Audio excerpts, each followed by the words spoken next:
Silo is back for season 3, and the first episode steps into the before times. What happened to Juliette when she returned?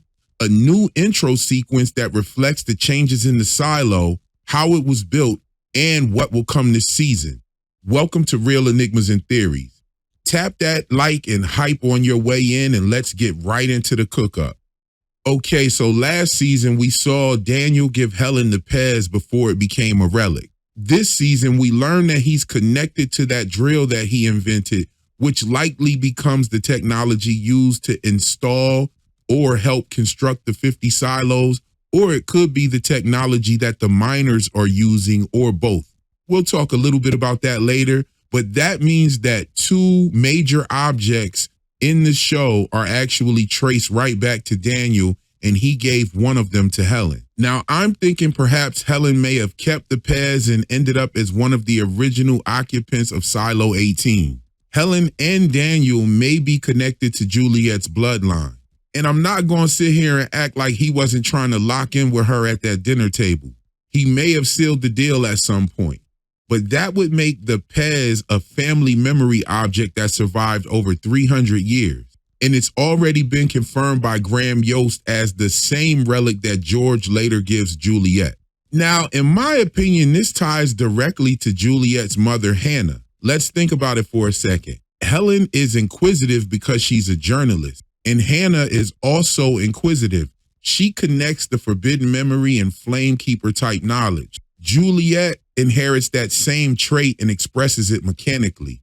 And Helen investigates people and institutions. And we know that Juliette was on that same path. Hannah investigates memory and the hidden history of the silo, as Juliette does the same thing when she becomes the sheriff. Now let's look at Daniel for a minute. He's mechanically gifted as well. And so were Hannah and Juliette. Helen's journalistic instinct is to chase the truth. And we can't forget about Daniel's sister Charlotte's bravery to fly into danger that Juliette displays and is mirroring in this episode. So she's literally mirroring Daniel's sister Charlotte. So Juliette possesses all 3 traits of both of these bloodlines: the bravery from Charlotte, Daniel's mechanical gift, and also Helen's journalistic instincts. Juliette has that mechanical mind and the balls to step outside the system. The funny thing is that Daniel may be trying to learn more about a conspiracy while his own invention becomes a part of it. And if Helen is connected to Juliette's bloodline, then Juliette's obsession with the truth definitely makes sense. And it definitely looks like Juliette and Charlotte are being lined up on purpose so that we can make that connection. Charlotte survives the mission and loses her memory. And Juliette survives her outside mission in the other silo and comes back and her memory gets taken away. It could be the same thing that happened to Charlotte, actually. Charlotte asked Daniel, "Who are you?" And Juliette asked Robert the same thing, "Who are you?" And that phrase is the episode title. So the show definitely wants us to compare those two. Charlotte's memory loss happens after the black substance or that cloud event. And Julie's memory loss comes from the drugs that Camille is giving her under the direction of the AI or the algorithm. And that automatically makes me think that Charlotte might be the first visible victim of memory control technology. And Juliette might be that later refined version of the same thing. This also tells me that the AI may have not started in the silo. The black substance from the cloud could be the ancestor of the AI system that we now see as the algorithm, just as Daniel, Charlotte, and Helen may be the ancestor of Juliette. In the before times, the black goo takes down the tomahawks and the fighter jets. And just remember, like when we first saw Charlotte, she was all cloak and dagger, and that means that somebody was most likely following her. And perhaps that's why she was moved to a specific facility, and her memory loss could be a result of that. It could be the same scenario that we see playing out with Juliette, where her memories have been wiped by the same people who are providing the false narrative. And 300 years later, the algorithm affects machines, the surveillance, all the leadership within the silo, and the ritual system of purging and resetting the silo. Now, the black substance feels alien because of how it behaves. It appears in the sky, it interferes with the military equipment, It brings down the aircrafts and leaves Charlotte alive but without memory. It could be alien, it could be nanotech, and it could be an AI-controlled matter of a man-made weapon that acts alien because humans lost control of it. I'm not sure if it's actual extraterrestrials yet. I am leaning towards like more of a man-made thing that got out of control. Now, the scenes in the before times makes us aware about a conflict with Iran, the dirty bomb at the nation's capital, and the retaliation mission that Charlotte went on. And that whole Iran conflict thing could be the public explanation for the end of the world, but nobody actually knows it at that point. And you know, this show Silo shows us how it is on the show, but in the real world, when public explanations are usually incomplete. The cafeteria display tells one story, the helmet tells a different story, the pack tells one story, and the relics tell another story. You know what I'm saying? So that whole Iran conflict thing might be a visible crisis, while the real event is something deeper. AI, the nanotech, the black goo, the hidden military tech, or a planned reset, just like the planned resets that we see in the silo. We know now that the silo is being ran by the AI, so I wonder if the AI had gained control long before Daniel even had that dinner date with Helen. Now let's talk about that intro sequence for a few seconds. I'm gonna like sprinkle a little bit of that throughout this video, but the intro sequence was very dope, very new, but still old, but it kind of twisted the music in a little bit and twisted some of the images and added a little bit more. The apple in the credits is already a forbidden knowledge symbol, but now it's rotten. So that means the knowledge has been corrupted. And since the earlier version of the show shows us a fresh apple, perhaps the apple was always rotten and the original title credits was giving us a fake display presented on our television screens. And that makes more sense, being that we are more than 300 years removed from the original events that created the silo. The OG intro sequence was hiding forbidden knowledge, and now we're getting closer to the truth with it showing us that the apple is actually rotten. And this show being on Apple TV adds a doper meta layer to this as well. Apple's logo is the bitten apple, and the bite naturally points viewers back to Adam and Eve. Even though that may not be the original design meaning, a show about forbidden knowledge is airing under the symbol of that forbidden fruit. And that makes watching Silo feel like partaking in that fruit.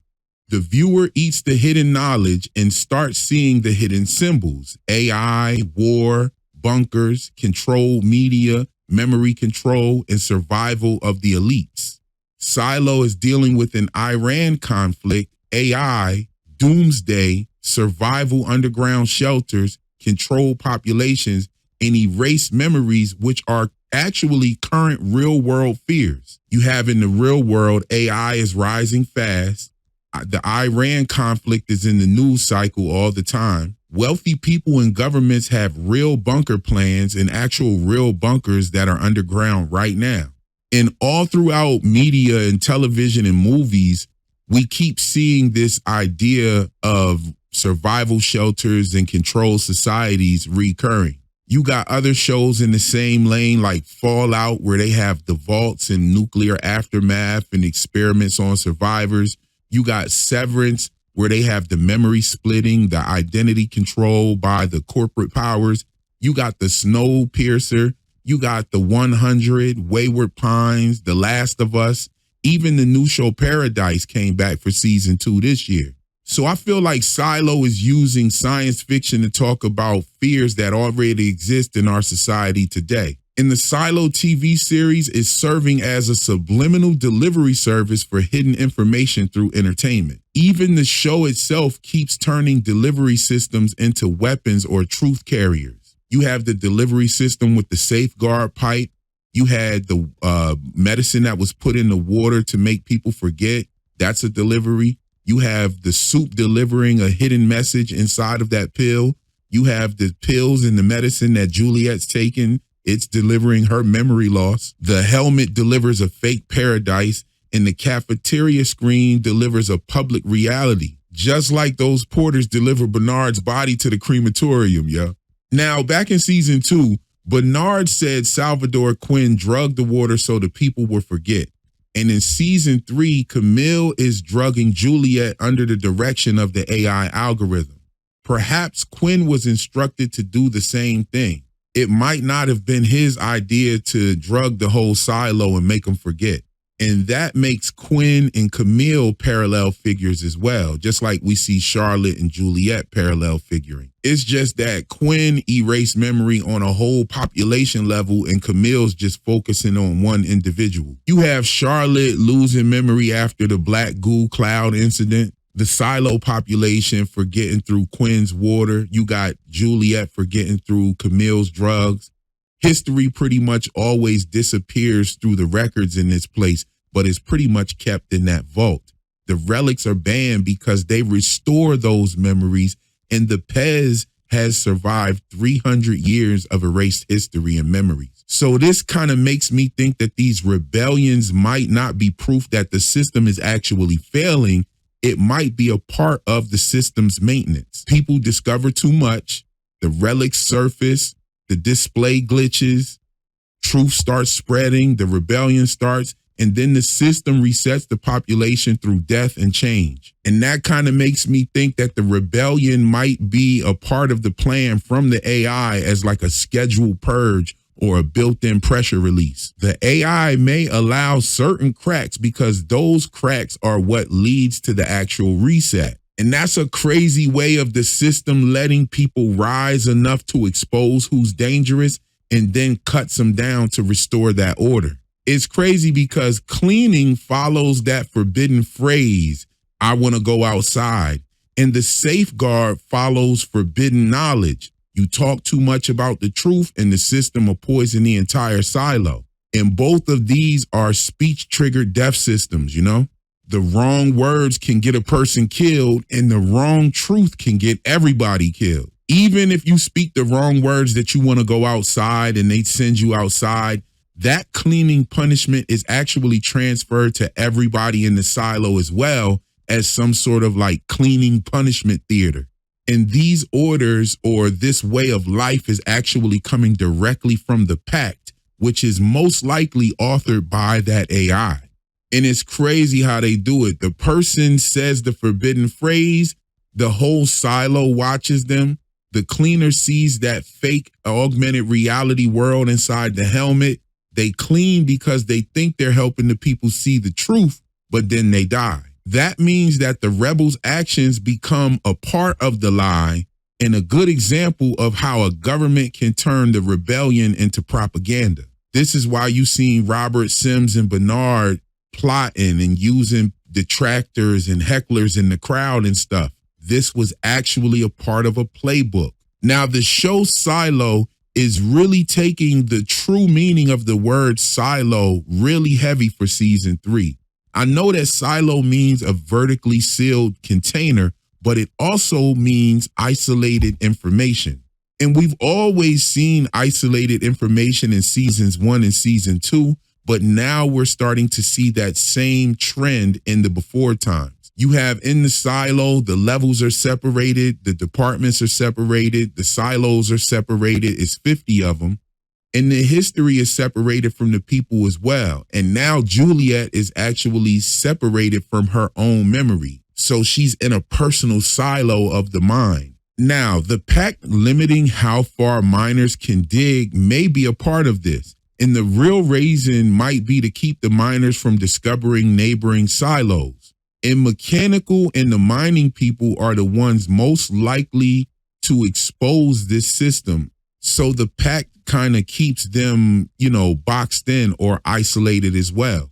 And like I said, this takes us right back to Daniel's drill. The same type of technology that most likely created the silo could expose them. If they're using his digging technology, they would be able to run into other silos possibly. However, the pact makes it so that they don't go out a certain limit.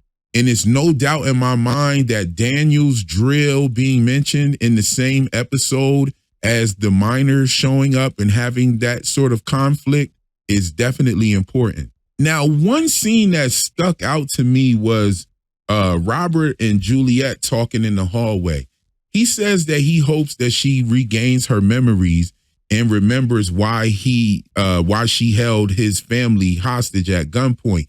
But that doesn't make no sense for him, because if she remembers the lies, she remembers everything. She remembers that Bernard and Robert lied about her, saying she wanted to go outside. She remembers the cleaning setup.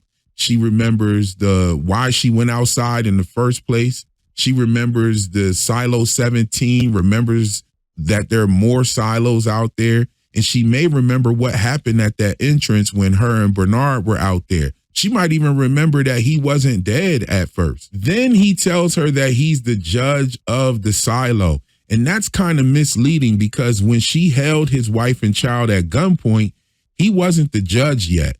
So it seems like he's using her memory loss to shape how she understands the past, even if she does get her memory back. And he also lied about Bernard's death. He killed Bernard and then watched the cremation, because Bernard pretty much was no longer needed, because Camille had been, activated as the agent or a servant for the AI. Bernard was just the OG. And when I say OG, I don't mean original. I'm talking about the old gatekeeper. She's the new gatekeeper. Now, in that meeting, Robert says that the cameras were taken down, but we see the surveillance is still up and operating. And the mirror camera view gave it away first, but then the whole surveillance room just confirmed it right away. So they are watching Juliette, which is to be expected. I take it that some cameras were removed only for optics. And that word is heavy, because the entire silo is all about optics. What the people see, what they think when they see whatever they see, and what the system hides behind what they're actually looking at. So optics is definitely a part of the game. And with the mirror being that first clue that she was being watched, I think that they want you to look at the fact how Juliette and Charlotte are mirroring each other. Last season, it was mirroring Silos 17 and 18 with Bernard and Solo, or Jimmy. And Who Are You is the title of the episode, and Juliette says it to Robert and Charlotte says it to Daniel. So they definitely want you to pay attention between those two characters being mirrored. Now, that phrase is also tied to Severance, which is another Apple TV show about memory separation and identity control. And that makes the Apple TV connection even heavier. Who are you were the first words spoken in the TV show Severance in the very first episode. Those are the first words you hear. Now, the outsiders steal a suit and helmet, and they hang the banner that says the display is a lie. And that statement is true, but not in the most simplest way. It's a little bit complex. The cafeteria display seems to show the dead outside world, and the helmet display is a lie because it shows the fake green world that compels the people to clean. So it's not the display in the silo that's a lie. It's a display in the helmet that's a lie. And so that could be very dangerous by telling people that the display in the silo is a lie. Now, I don't know the purpose of them stealing that helmet, but I can guess that it could let them access the videos and the fake image. You have the helmet had cameras. It recorded Juliette outside and Bernard at the entrance.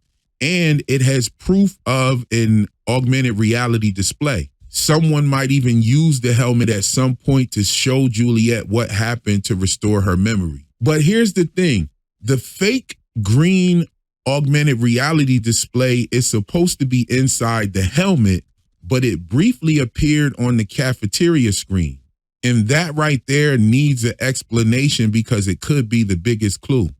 Was that a glitch, or was that the AI trying to help start the rebellion on purpose? Because what did it do? That flash actually helped fuel the rebellion. So I don't think that that was accidental. I don't think it was like just accidentally popped up on the screen, because why would it pop up on the screen at all? We know that that display is used to compel the people to clean. So how did it even get patched into the display inside of the silo? I think it's done on purpose. Now, Camille uses food and medicine to make Juliette forget, and someone else uses that same food, the soup, to send Juliette a hidden message. That's kind of like the illest Uno reverse. But this show is really saying that delivery systems can be hijacked. The system used that food to control Juliette, but the resistance used the food to reach her and get a message to her. Now, something that stood out to me besides the memory aspect was Juliette's dislike for mushrooms. Mushrooms have been real heavy in recent entertainment and culture. You got the show Common Side Effects is about mushroom conspiracy. You have The Last of Us with the cordyceps. You got Scavenger's Range had a fungal ecological system that took over that robot. You had From and Widow's Bay had a mushroom shamanic trip in their fifth episode that played this year in their respective seasons. Then you look in the real world and you got these mushroom products everywhere booming online. I'm not going to name any of them, but I know you saw. Now let's think about mushrooms for a second. Mushrooms connect underground networks. You know, they also alter perception, decay, rebirth, and hidden communication. Some mushrooms can actually realign the nervous system. And that fits Silo heavy because Silo is an underground system controlling the perception and the memory of people. So mushrooms pointing to like hidden networks underground and alter perceptions fits directly beside Silo's themes of underground control and memory manipulation. Now, Dr. Pete gave Hank a watch for Juliette, but Hank sat right there in front of her and didn't give it to her yet, even though he had the chance to. I mean, he could have at least mentioned it like, hey, your father gave me a watch to give you. I'll give it to you next time I see you. I mean, but it's only the first episode, so this might come back into play later. But the watch represents time, memory, inheritance, and a message from the father to the daughter. And in a show where objects carry hidden history, the missing watch definitely should not be ignored. I know they're going to bring the watch back. The watch will probably be really important in her getting her memories back, especially when the show makes a point to have Juliette ask about her father's death in such a detached way. That was crazy. One thing that I've been wondering about since season 2 is there an AI in every silo, or is there just one AI that looks at all the different silos? If that's the case, that would be crazy because you would have this one AI making moves through people like Bernard and Camille and all the 50 silos. We know this silo 17 is gone. We don't know how many are actually still active. If that's the case, it probably compares them and runs experiments, and this is how it builds the orders in the pact. Anyway, let me know your thoughts in the comments and all of your theories. And feel free to let me know anything you feel like I missed or left out so that we can discuss. And if you like this video, go ahead and do all that dope YouTube stuff and share this with somebody that watches the show. And if you're not subscribed, hopefully this will be the video to make you do it. That's all for the video this evening. I'll catch you in the next one. Peace.